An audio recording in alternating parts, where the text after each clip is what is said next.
नमस्कार, मैं हूं आपके साथ शिप्रा झा और आप देख रहे हैं न्यूज 18 बिहार झारखंड का डिजिटल प्लेटफॉर्म। एयर इंडिया की फ्लाइट 171 के दुर्घटनाग्रस्त होने के बाद से इस त्रासदी को लेकर तरह तरह की अटकलें लगाई जा रही हैं। 12 जून को अहमदाबाद में हुए इस हादसे में 260 लोगों की जान गई थी, जिनमें से 19 लोग जमीन पर थे। ये भारत के सबसे बड़े विमान हादसों में से एक है। हादसे के बाद सामने आई शुरुआती जांच रिपोर्ट और मीडिया रिपोर्ट्स को लेकर अब विवाद खड़ा हो गया है। इस पूरे मामले में अमेरिका की नेशनल ट्रांसपोर्टेशन सेफ्टी बोर्ड यानी NTSB की प्रमुख जेनिफर होमेंडी ने अंतर्राष्ट्रीय मीडिया की हालिया रिपोर्टों को जल्दबाजी और अनुमान पर आधारित बताया। उन्होंने कहा कि एयर इंडिया 171 क्रैश पर जो खबरें आ रही हैं वो अधूरी हैं और जांच से पहले की अटकलें हैं। भारत की aircraft accident investigation bureau AAIB ने केवल प्राथमिक रिपोर्ट जारी की है और इस स्तर की जांच में समय लगता है।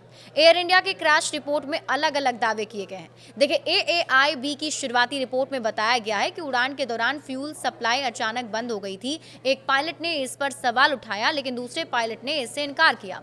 इसके आधार पर कई मीडिया रिपोर्ट्स में इसे पायलट की गलती या कॉकपिट में भ्रम की स्थिति बताया गया। इस बीच भारत की AAIB ने मीडिया में आई कुछ रिपोर्ट्स, खास तौर से द वॉल स्ट्रीट को लेकर भी कुछ बातें कही हैं, जिसमें उनकी तरफ से ये कहा गया है कि ये जो जांच की जा रही है वो अभी शुरुआती तौर पर है, इसे उस तरीके से ना देखा जाए। खास तौर से द वॉल स्ट्रीट जर्नल की रिपोर्ट को अधूरी और अस्पष्ट करार नहीं दिया गया है।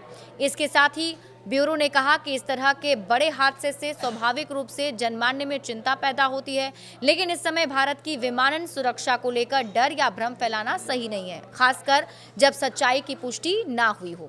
वॉल स्ट्रीट जर्नल की रिपोर्ट में कैप्टन पर कई आरोप लगाए गए हैं। देखिए, AAIB ने स्पष्ट किया है कि शुरुआती रिपोर्ट केवल घटनाओं के क्रम को दर्शाने के लिए होती है और अंतिम रिपोर्ट आने तक संयम जरूरी होता है। उन्होंने अंतर्राष्ट्रीय मीडिया के कुछ वर्गों पर आरोप लगाया कि वे चुनिंदा और अपुष्ट जानकारी के आधार पर निष्कर्ष निकालने की कोशिश कर रहे हैं और ये गैर जिम्मेदाराना रवैया है।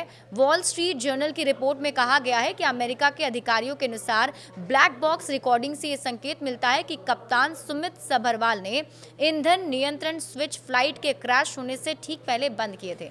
शुरुआती रिपोर्ट के मुताबिक विमान ने टेक ऑफ के करीब 30 सेकंड के भीतर क्रैश कर दिया।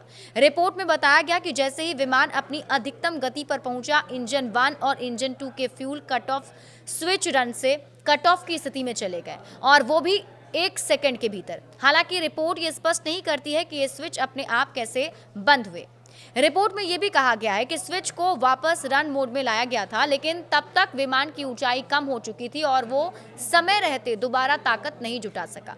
अभी अंतिम रिपोर्ट का इंतजार किया जा रहा है और जांच एजेंसियों ने सभी से संयम बरतने और गलत जानकारियों से बचने की अपील की है। बड़े अपडेट्स के लिए आप जुड़े रहिए न्यूज 18 बिहार झारखंड के साथ।